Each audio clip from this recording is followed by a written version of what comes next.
ጤና ይስጥልን ውድ የመረጃ የዩቲዩብ ገጽ ተከታዮችና አድማጮች እንደምን አላችሁ? ለዕለቱ የተመራሩትን አርዕስተ ዜና ወደ እናንተ ይዘን ቀርበናል።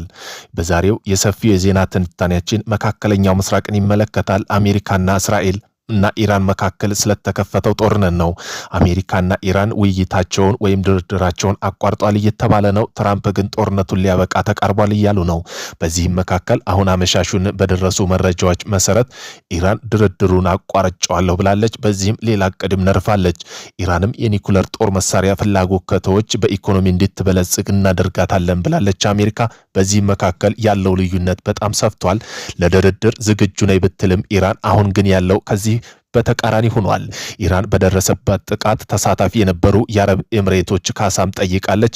የተባበሩት አረብ ኤምሬትም እንዲሁም መፍትሄው እግረኛ ጦር ማስገባት ነው ብላለች ወደ ኢራን። በዚህም ምን ይፈጠራል የሚለው ነገር አሁን አነጋጋሪ ሆኗል። በሰፊው የዜና ትንታኔያችን አካተነዋል። ቆይታችሁ የምትሰሙት ይሆናል። እነዚህን የመሳሰሉ አርዕስተ ዜና ወደ እናንተ ይዘን ቀርበናል። ቤተሰብ ለመሆን ላይክ፣ ሸር፣ ሰብስክራይብ ማድረጋውን እንዳይረሱ። ኢራን ወቁት አንድም የገልፍ ወደብ ደህና አይሆንም አለች። የአሜሪካው ፕሬዝዳንት በኢራን ላይ ለሰነዘሩ የጥቃት ዛቻ የኢራን አብዮታዊ ዘብ ጠንካራ ምላሽ ሰጥቷል። አብዮታዊ ዘቡ አሜሪካ የኢራን ወደቦች የምትዘጋ ከሆነ አካባቢ ያለው ውጥረት ከመቼም ጊዜ በላይ ይባባሳል ሲሉ አስጠንቅቀዋል። የጦር ክፍሉ ባወጣው መግለጫ ፐርሻ ገልፍና ኦማን ባህር ላይ ያለው ደህንነት ለሁሉም እኩል መረጋገጥ እንዳለበት ጠቅሶ ደህንነቱ ለአንድ ወገን ብቻ የሚሆን ከሆነ አንድም የገልፍ ወደብ ሰላም አይሆንም ብለዋል። ኢራን ከአሜሪካ የሚሰነዘርባት ማንኛውም ጥቃት ለመመከት ዝግጁ መሆኗን የገለጹት መግለጫው ከተዋጉ እንዋጋቸዋለን የሚል ዛቻ አጠናክረዋል። ውጥረቱ በቀጠናው ባህር ላይ ትራንስፖርትና የንግድ እንቅስቃሴ ላይ ከፍተኛ ስጋት ደቅኗል። ቻይና ዘመናዊ የጸረ አውሮፕላን መከላከያ ለኢራን ልትልክ መሆኑ እየተሰማ ነው። በቅርብ የወጡ የአሜሪካ የደህንነት መረጃዎች እንደሚያመለክቱ ቻይና እጅግ የረቀቁ የጸረ አውሮፕላን መከላከያ ስርዓቶች በሚቀጥሉት ጥቂት ሳምንታት ውስጥ ለኢራን ለማቅረብ እየተዘጋጀች እንደሆነ ተገልጿል። ይህ እርምጃ በዋሽንግተን ዘንድ ከፍተኛ ስጋት የፈጠረ ሲሆን በቀጠና ያለው ውጥረት ይበልጥ ሊያባብሰው እንደሚችል ተነግሯል። እነዚህ ዘመናዊ የጦር መሳሪያዎች የኢራን አየር ላይ መከላከያ አቅም በከፍተኛ ሁኔታ የሚያጠናክሩበት ባለሙያዎች ይገልጻሉ። የጦር መሳሪያ ዝውውር የታቀደውን ቀጠናዊ ደካማ በሆነ የተኩስ አቁም ስምምነት ባለበትና ዲፕሎማሲያዊ ጥረት በሚቀጥሉበት ስሱ ወቅት ላይ መሆኑን ሁኔታውን ይበልጥ አሳሳቢ ያድርጎታል። የቻይናና የኢራን ወታደራዊ ትብብር ማደግ በአሜሪካና በተባባሪዎቹ ላይ ወታደራዊ እንዲሁም ፖለቲካ ጫና ሊፈጥር እንደሚችል ይገመታል። ይህ እርምጃ ኢራን ወታደራዊ አቅም ከመገንባቱም በላይ መካከለኛው ምስራቅ ያለው የኃይል ሚዛን ሊቀይር ይችላል። የደህንነት ተንታኞች አሜሪካ ይህን እንቅስቃሴ በቅርብ እየተከታተለችው ሲሆን ጉዳዩ በቀጠናው ሰላምና ደህንነት ላይ የሚኖረው ተጽዕኖ በተመለከተ ከፍተኛ ድፕሎማሲያዊ ውይይት እንደሚጠብቁም መረጃዎች ይጠቁማሉ። ይሁን እንጂ የአሜሪካ የጦር መርከብ በኢራን ማስጠንቀቂያ ጉዞውን አቋረጠ። በኦማን ባህር ላይ ይጓዝ የነበረ የአሜሪካ የጦር መርከብ በኢራን እስላማዊ አብዮታዊ ዘብ የባህር ኃይል በተሰጠው ጠንካራ ማስጠንቀቂያ ምክንያት ወደ መጣበት መመለሱ ተገልጿል። የፋርስ የዜና ወኪል እንደዘገበው ከሆነ ኢራን ፓኪስታን ተወካዮች በኩል ባስተላለፈችው መልእክት መርከቡ ጉዞ እንደሚቀጥል ከሆነ በ30 ደቂቃ ውስጥ ጥቃት እንደሚሰነዘርበት አስጠንቅቃለች።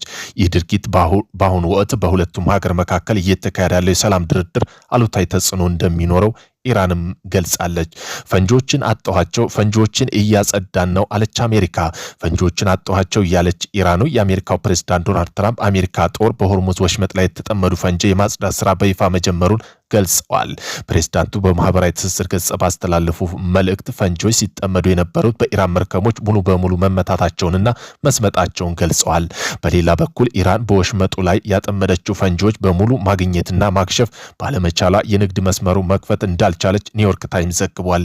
የአሜሪካ ጦር እየወሰደ ያለው ይህ እርምጃ ዓለም አቀፍ የንግድ መርከብ እንቅስቃሴ በስጋት ነፃ ለማድረግ ያለመ መሆኑን ተጠቁሟል።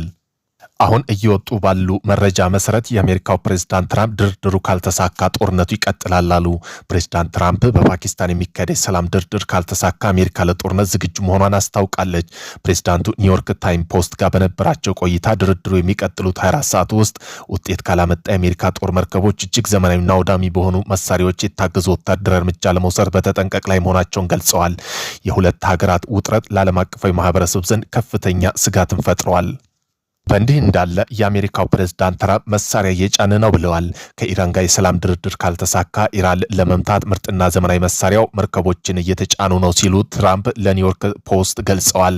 የኢራን መሪዎች ምንም አይነት የሚቀራቸው አማራጭ የለም፣ ዛሬ በህይወት የምትገኙ ብቸኛው ምክንያት ለመደራደር ብቻ ነው በማለት ተናግረዋል። የድርድሩ ውጤት በ24 ሰዓት ውስጥ ወይም አንድ ቀን ውስጥ እናውቃለን ብለዋል። በኢራን የውጭ ጉዳይ ሚኒስተርና በአሜሪካ ምክትል ፕሬዝዳንት የተመራው ልዑክ ቡድን በዛሬው ዕለት ለድርድር ወደ ፓኪስታን አቅንተው ነበር።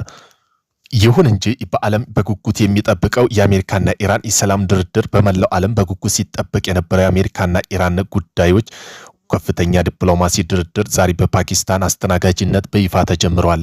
ይሁንና የዓለም የፖለቲካና ኢኮኖሚ መልክ ይቀይራል ተብሎ የታመነ ይህ ውይይት በቀጠናው ለዓመታት የቆየው ውጥረት ለማርገብ ያለመ ነው። የሀያሉን ተወካዮች ፓኪስታን ጠቅላይ ሚኒስትር ሸህባዝ ሻሪፍ አደራዳሪነት በተጀመረው በዚህ መድረክ ላይ አሜሪካው ምክትል ፕሬዝዳንት ጄዲ ቫንስ እና ጁኔሽ ኩሽነር ሲሆኑ በኢራን የፓርላማ አፈ ጉባኤ መሐመድ ባጋሊፍ ሲሆኑ የውጭ ጉዳይ ሚኒስትር አባስ አራግቺ ፊት ለፊት ተቀምጠዋል።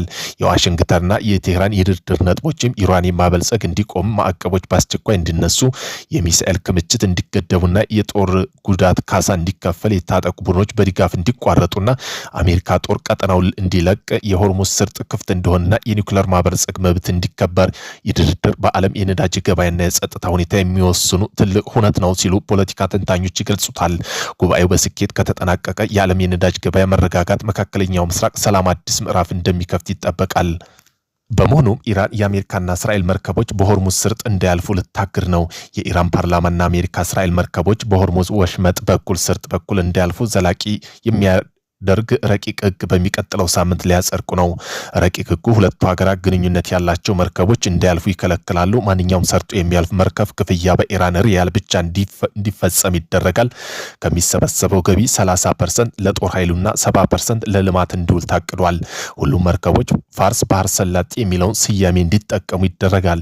ይህ ውሳኔ ኢራን ከአሜሪካ ጋር በደረሰችው የተኩስ አቁም ስምምነት መሰረት ፓኪስታን የምታደርገው ድርድር ላይ ትልቅ አጀንዳ እንደሚሆን ከወዲሁ እየተጠበቀ ነው። የተኩስ አቁሙ ይቀጥላል አይቀጥልም የሚለው ውሳኔ በዚህ ድርድር የሚወሰን ነው ሲሉ ጠቅላይ ሚኒስትር ሻሪፍ ገለጹ።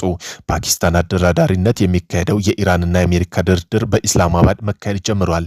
ኢራንና አሜሪካ ግልጽ ስምምነት ላይ እንዲደርሱ ፓኪስታን ማሳሰቧ ተገልጿል። የፓኪስታኑ ጠቅላይ ሚኒስትር ሸህባዝ ሻሪፍ ስምምነቱ ላይ የመድረስ እድሉ የሚወስነው አሜሪካ በኢራን ተደራዳሪ ፍላጎት ነው ሲሉ ተናግረዋል። ሻሪፍ የድርድሩ ማስጀመሪያ ፕሮግራም ላይ ባደረጉት ንግግር የተኩስ አቁሙ ስምምነት ይቀጥላል አይቀጥልም የሚለው ውሳኔ በዚህ ድርድር የሚወሰን ነው ብለዋል። ጠቅላይ ሚኒስትሩ የሰላም ድልድዩ ስሩት አሊያም ስበሩት በማለት ሁለቱም ሀገራት ለውይይት ውሳኔ እንዲሰጡ አሳስበዋል። ሁለቱም ወደ ፓኪስታን ኢስላማባድ ለድርድር ከላኩ በኋላ የአሜሪካው ፕሬዝዳንት ጦርነቱ ሊያበቃ ተቃርቧል ሲሉ መግለጫ ሰጥተው ነበር። የአሜሪካው ፕሬዝዳንት ትራምፕ ከኢራን ጋር ያለው ጦርነት ወደ ማብቂያው እየተቃረበ መሆኑን ገለጹ። ፕሬዝዳንቱ ከፎክስ ኒውስ ጋር ባደረጉ ቆይታ አሜሪካ ገና ስራዋን ባታጠናቀቅም 6 ሳምንታት ያስቆጠረው ይህ ጦርነት ማጠናቀቂያ መስመር እየደረሰ መሆኑን ተናግረዋል። ይሁን እንጂ የፖለቲካ ተንታኞች እንደሚሉ ከሆነ የፕሬዝዳንት ትራምፕ ንግግር በሀገር ውስጥ ያለው የፖለቲካ ጫና ለመቀነስ የታለመ የጦርነቱ መቆም የሚፈልግ ስሜት የተንጸባረቀበት ነው ብለዋል። አሁን ባለው ሁኔታ 2 ሳምንት የተቆጠረ የተኩስ አቁም ስምምነት ግማሽ ላይ የደረሰ ሲሆን ሆርሙዝ ወሽመጥ ላይ ያለው ውጥረት ግን እንደቀጠለ ይገኛል። እንደ ባለሙያዎች ገለጻ ከሆነ ፕሬዝዳንቱ ግጭቱን ለመፍታት ያላቸው ጊዜ እያለቀ ቢመስልም በሁለቱም ሀገራት መካከል ስምምነት ለመድረስ የሚያስችሉ እድሎች እንዳሉም ጠቁመዋል። ይሁን እንጂ ኢራን የኒኩለር ጦር መሳሪያ ፍላጎት ከተወች በኢኮኖሚ እንድትበለጽግ እናደርጋታለን ብለዋል። በአሜሪካና በኢራን መካከል ያለው ውጥረት ባለበት ወቅት ምክትል ፕሬዝዳንት ጄዲ ቫንስ አዲስ መግለጫ የብዙሃንን ትኩረት ስቧል። ፕሬዝዳንቱ ዶናልድ ትራምፕ የሰላም ንግግሩ የሚቀጥሉት 2 ቀናት ውስጥ ሊቀጥል እንደሚችል ፍንጭ ሰጥተው ፓኪስታን በተደረገው የመጀመሪያ ዙር ድርድር ያለምንም ስምምነት ቢጠናቀቅም ቫንስ አሁን ስላለው ሂደት ጥሩ ስሜት ይሰማኛልም ሲሉ ገልጸውታል። በሀገሪቱ መካከል ያለው ጥልቅ አለመተማመን በአንድ ጀንበር እንደማይፈታ አክለው ትራምፕ የሚፈልጉትን ተራ ስምምነት ሳይሆን ለውጥ የሚያመጣ ትልቅ ስምምነት ስለመሆኑ ቫንስ ገልጸዋል። ትራምፕ የኢራን የኒኩለር ጦር መሳሪያ የማምረት ሀሳባቸውን ከተወች ኢራን እንደምትበለጽግ የዓለም ኢኮኖሚ አካል እንድትሆን እናደርጋታለን ሲሉ ገልጸዋል። ለአሜሪካ የብልጽግና ግብዣ ኢራን የምትሰጠው ምላሽ በጉጉት እየተጠበቀ ነው። በሌላ በኩል ካናዳ፣ እንግሊዝ፣ አውስትራሊያና ሌሎች 7 ሀገራት በሊባኖስ ያለው ግጭት በአስቸኳይ እንዲቆም በጋራ መግለጫ ጠይቀዋል። በሶስቱ ሀገራት በተጨማሪ መግለጫ ብራዚል፣ ኮሎምቢያና ኢንዶኔዥያ፣ ጃፓን ፈርመውበታል። ሀገራቱ በሊባኖስ እየተባባሰ ባለው የሰብአዊ ቀውስና የተፈናቃይ ቁጥር መጨመር ከፍተኛ ስጋት እንዳላቸው ገልጸው በተለይ ባለፈው መጋቢት ወር ላይ 3 የተባበሩት መንግስታት ድርጅት የሰላም አስከባሪ መገደላቸውን አውግዘዋል።